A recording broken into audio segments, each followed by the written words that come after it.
Olá a todos. O que vocês verão aqui é um trechinho de uma aula sobre teoria da cor de Juan Zitten, que foi professor da Bauhaus.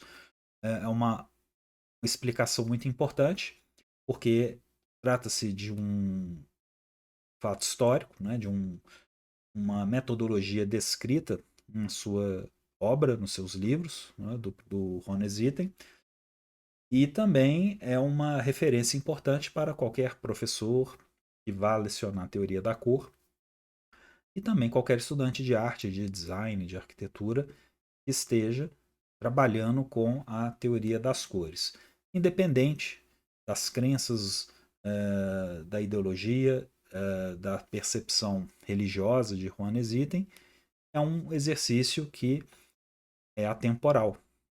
Vocês vão entender a importância dele e ver que são estudos bem fascinantes.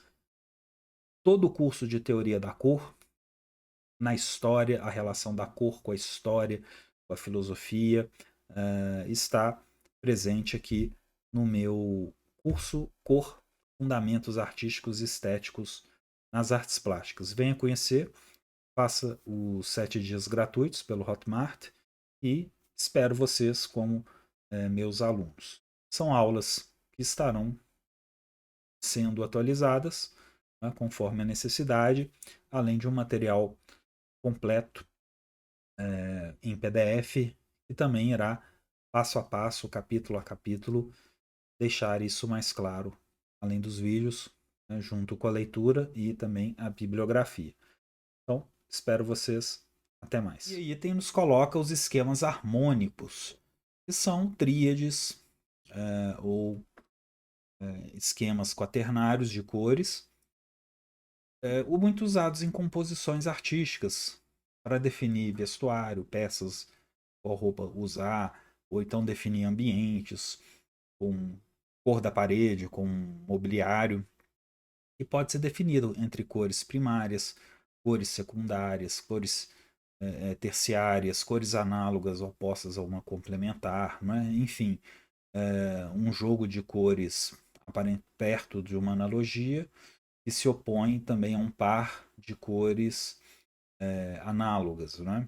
Então, isso também é desenvolvido, é explicado pelo Juan Zitten. Então, isso fica a critério do design, fica a critério do artista aplicar ou não isso. Então, conseguimos efeitos bem interessantes. Então, é um jogo bem interessante, bem verificado e aplicado na tradição moderna. Né? Isso é muito usado. Os sistemas de cores esféricos, outra maneira de obtenção harmônica de cores. Então ele diz o quê? Que perceber as cores como esse sistema esférico, baseado em Otto Runge, também nos dá uma ideia de escolhas harmônicas. Então entender aquele jogo que nós vimos no círculo bidimensional anteriormente pode ser aplicado dentro de um princípio tridimensional como nós temos aqui. Não é? Então, se entendermos essas cores no espaço dentro de uma esfera, a partir do círculo do Otto Runge, né? Então, do Runge, né? Voltando àquela aula anterior sobre Munsell, né? Naquele período, nós vamos entender isso aqui melhor, né? Ver as cores dentro dessa perspectiva, definindo duas cores complementares a partir de duas cores diametrais pelas mesmas figuras geométricas triangulares, equiláteras e mesmo hexagonais. Então, na verdade, é aplicar uma terceira dimensão a esses esquemas aqui. As figuras tridimensionais, cubos, tetraedros, octaedros, inscritos na esfera. Desde o centro das figuras geométricas coincida com o núcleo da esfera. E esse é um exercício que eu gosto muito de fazer quando tenho turmas mais especializadas em cor. Eu sigo aqui a proporção de Goethe e o aluno verifica isso na realidade a partir com boas tintas de cores primárias. Então fica aqui uma dica aqui, uma atenção. Esse exercício só pode ser feito com um material, uma marca de tinta muito boa e ofereça na sua pigmentação as cores primárias verdadeiras, ou seja, um magenta verdadeiro, um ciano verdadeiro e um amarelo limão verdadeiro.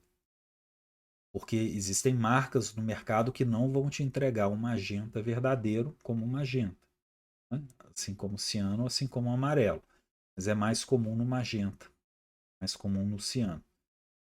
Então o aluno ele vai fazer esse esquema de proporção, como nós vemos aqui, para atingir a cor primária, a cor da harmonia, né? Então a cor da harmonia é justamente essa, né? Não é apenas colocar metade de amarelo e metade de azul violeta. Nós estamos aqui seguindo a proporção de Goethe para entender isso na prática. Ou seja, metade de magenta e metade de verde vai dar a cor da harmonia. Mas eu preciso colocar uma proporção maior aqui, né, do vermelho e uma proporção maior ainda do amarelo e um pouquinho de azul violeta. Sujou um pouquinho de azul violeta, nós já chegamos nessa cor da harmonia, como é meio a meio de magenta e verde. Então é um exercício muito interessante, que precisa ser feito. Eu recomendo a tinta guache. Tinta guache é ideal para esse tipo de exercício. A escala de misturas entre complementares baseada em Goethe é utilizada por mim em algumas disciplinas de cor, onde a ênfase na obtenção de cor é necessária. Entre o magenta e o verde, obtém-se o equilíbrio exatamente na metade. Entre o ciano e o vermelho, o equilíbrio tende a ficar mais próximo ao ciano. Entre o amarelo-limão e o azul-violeta, o equilíbrio é obtido adjacente ao azul-violeta. Isso se explica porque o amarelo é a cor mais luminosa, portanto, sofre maior contaminação das outras. Aquilo que eu havia comentado anteriormente. Uma gota de uma tinta branca em um pote de tinta preta não dá efeito nenhum.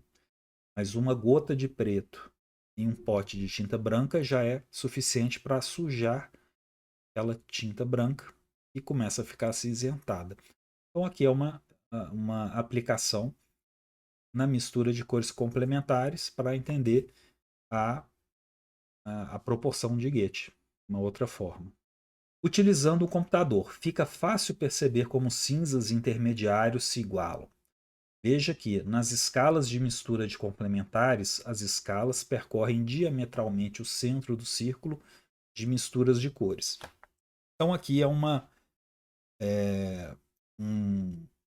um exercício, né? Um estudo mais antigo, uma versão mais antiga de CorelDRAW, mas que eu gosto de ilustrar bastante como que nós temos esse degradê harmônico, né, dentro dessa harmonia de item, que começa do verde, vai acinzentando, cinza sujo, até chegar no magenta, e percorre então diametralmente o círculo cromático. Então o efeito, se colocarmos as cores, né, do amarelo ao violeta, do azul ao laranja, do magenta ao verde, nós vamos encontrar na metade o mesmo tom de cinza.